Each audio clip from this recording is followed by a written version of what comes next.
reforma y se dice de qué se piensa recaudar, cuáles son los conceptos y luego lo más importante, en qué se piensa gastar, porque hoy hay una fuerte oposición. Quizás hay dos, miren, les voy a aclarar lo que ocurre, porque como vivimos en la frontera es cierto que nos sentimos indignados por el aumento de 5 puntos porcentuales, pero el gobierno lo está viendo de una forma, al menos en el discurso. Ellos están viendo que hace mucho, en algún momento en el tiempo, se decidió que la frontera pagara 5 puntos porcentuales menos. Bueno, claro que hubo un cambio por ahí en el 97, que luego haremos referencia a la famosa roqueseñal que hoy quieren volverla a revivir. Entonces, lo que ocurrió es que se creó una diferenciación, pensando que esa diferenciación, o sea, en este caso de impuestos a la baja en la frontera, iba a provocar una mayor competitividad.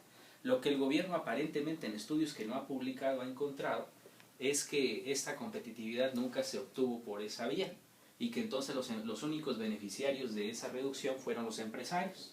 Y entonces por eso hoy vemos en la frontera una reacción de los empresarios, porque los consumidores, nosotros siempre hemos visto a las fronteras como espacios caros, o sea, espacios costosos. Cuando uno va a Cancún, cuando uno va a Ciudad Juárez, a Tijuana, a Mexicali, y estaba uno viviendo en Cuernavaca, en Ciudad de México, en Oaxaca, en Chilpancingo, encuentra uno que los diferenciales de precios son abruptos.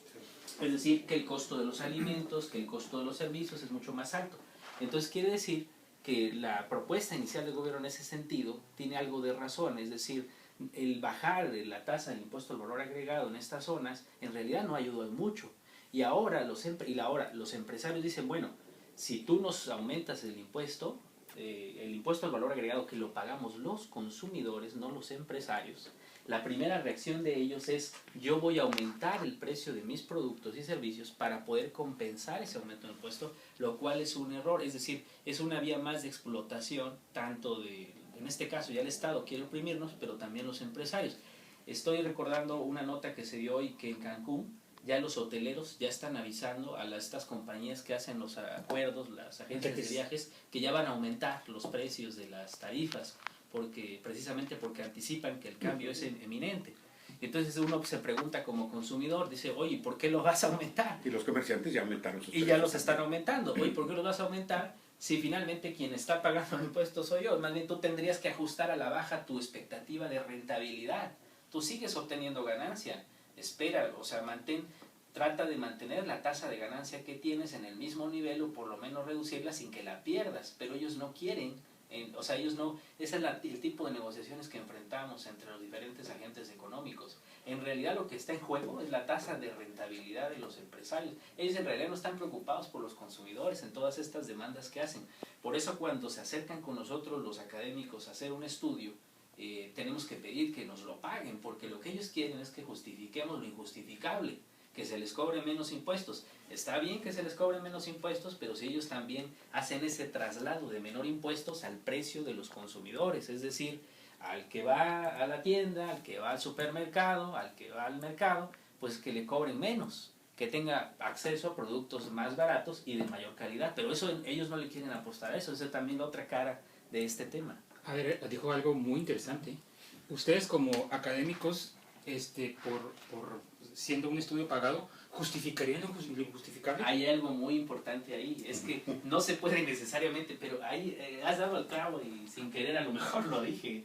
Lo que ocurre es que en el caso del estudio de Baja California, yo siento que hay una presión por parte de las cámaras empresariales, que son las que se acercaron a Coler, para que precisamente el resultado del estudio fuera en ese sentido. Y puede haber un riesgo moral muy fuerte. O sea, yo conozco la calidad técnica de quien hizo el estudio y yo creo que no se prestó a eso, pero sí siento que hay una presión fuerte, tanto como ciudadano, porque uno como académico no deja de ser persona, no deja de ser habitante de esa región. Consumidor, y trata uno de defender también sus intereses. Y entonces, quieras o no, hay un impacto en el estudio que realizas, hay un sesgo. Entonces hay un problema ahí, pero yo lo digo claramente, o sea, normalmente se acercan en ese sentido, se acercan en el sentido de que des un estudio que arroje los resultados que ellos por los cuales te estarían pagando, ¿no? Y ahí hay un sesgo. Y entonces cuando de repente uno les entrega algo que es distinto, pues no lo publican o definitivamente se acaba el contrato para la realización del análisis técnico. Por ahí veo que por eso alguna razón no se acercaron tanto a los académicos, porque sabían que quizás algunos iban a prestar este tipo de situación. No sé, es algo interesante. Un poquito más ahondando en lo que dijo Toño, ¿se pueden hacer estudios a modo? Es decir, en ambos sentidos, de acuerdo a la paga. ¿Y al que lo contrate? Pues desafortunadamente sí, porque yo puedo cargar los supuestos del estudio. Todos los estudios en economía parten de miles de supuestos. Y yo puedo cargar los supuestos del estudio hacia el lado que quiero que salga beneficiado. Como cualquier estudio, al final de cuentas, hecho por un como las grupo encuestas de seres humanos, como las famosas encuestas que pueden tener este sesgo. Lo mismo puede ocurrir en un estudio de este tipo, ¿no?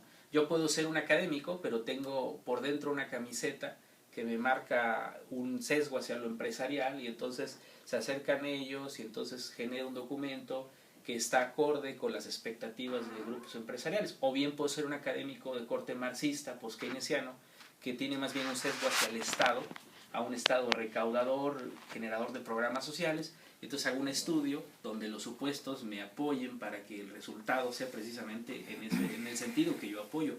Entonces ahí hay mucha discusión, mucho debate. Yo les digo, los resultados que se tienen actualmente son esos, los de Baja California, los que conocemos, que había pérdida de empleos, pérdida de salarios, que en general habría pérdidas por la homologación. Pero también yo, sin tener un estudio, porque eso lo quiero dejar muy claro, sin tener un estudio técnico realizado, también por la formación que tengo, anticipo que va a haber un ajuste, es decir, va a haber algunos años en los cuales sí va a haber un impacto negativo en la economía, pero luego en el mediano plazo la economía gradualmente se va a ajustar hasta que este tema de la homologación quede totalmente en el olvido, pero lo que no se va a olvidar es la pérdida de poder adquisitivo y de bienestar de las familias. Es decir, se va a ajustar de tal forma que todos vamos a olvidar el tema, vamos a estar acostumbrándonos a la nueva tasa impositiva, ajustamos nuestros presupuestos, pero la pérdida de bienestar ya se dio, o sea, eso ya no se puede. ¿Qué es mediano plazo? Revertir. Mediano plazo estamos hablando de 6, 8 años, 10 años. De hecho, hay otras propuestas de gradualizar la tasa. Había otra propuesta de por qué, bueno, sí homologuemos, pero homologuémoslo en etapas, es decir, un 1% un año, luego al otro año otro 1% y así hasta llegar al 16%. Y hay otra propuesta más que yo podría poner sobre la mesa. ¿Por qué no mejor dejamos que el impuesto al valor agregado lo cobren los estados y entonces los estados decidan cuál es la mejor tasa a la que se debe de grabar? Y entonces, como en Estados Unidos, que es entre 6 y 8%. Entonces, un estado decía, bueno, yo quiero más ingresos porque tengo más obras que realizar, bueno, pues cobra más, pero si ve que hay suficiente ingreso, decía, no, bueno, mejor lo contengo para favorecer. Eso es lo que le ha faltado a la reforma, lo que dice el doctor, pero tenía una pregunta. Es una pregunta, doctor Javier. ¿Será por esto porque el consumidor no ve ningún beneficio? O sea, para él ya el paso es más barato, punto. Y lo ha sido con el 10%, con el 11%, y lo será con más razón con el 16%. Entonces, siendo nada más, por eso es que los organismos empresariales de Juárez son los únicos que han reaccionado, y han reaccionado sobre todo en declaraciones y discurso, más que en estudios y en fundamentos o en argumentaciones sólidas sobre sus posiciones.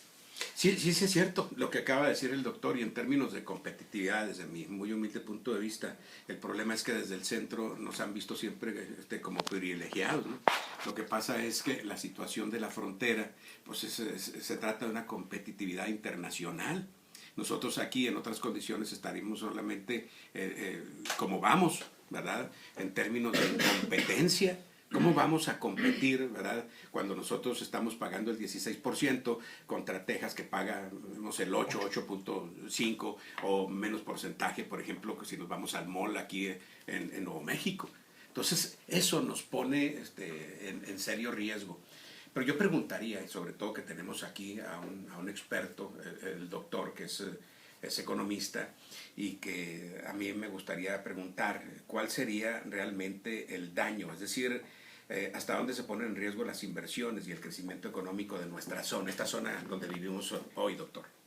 Pues a mí me parece que sí hay un impacto sobre, había mencionado sobre el consumo, una reducción en el consumo, es natural, y esa reducción en el consumo es la que nos va a llevar a la reducción de la producción y a la reducción de las inversiones. Porque evidentemente la zona, ¿por qué son los precios más altos en la frontera? ¿Cuál es el punto de partida desde un análisis económico? Porque hay más demanda. ¿Y por qué hay más demanda en la frontera? Porque hay ingresos más altos que en el resto del país. Les puedo decir que eso sí preciso, que el ingreso per cápita de las zonas, ciudades fronterizas es 3 veces mayor al del promedio nacional. Eso es un hecho. Y eso lo conoce bien el gobierno federal, y de ahí la idea que tiene de que somos prácticamente una zona aventajada. Sangren más a este, ¿no? Sí, entonces hay que sangrarlos a ellos porque ellos tienen ingresos 3 veces mayores que el promedio nacional. Entonces va a haber una reducción en el consumo producto de las mayores tasas, y entonces lo que va a provocar es que haya un menor ritmo de producción. Pero recuerden que no toda la producción que se realiza en la región fronteriza es producción para el mercado local, también recuerden eso, que es una buena parte son industrias que producen aquí, pero mandan lo producido al exterior. La mayor parte. Incluso la mayor parte, ¿no? Porque nuestras economías, digamos, están maquilizadas, vamos a utilizar ese término. La maquiladora es una fuente importante tanto de producción como de empleo.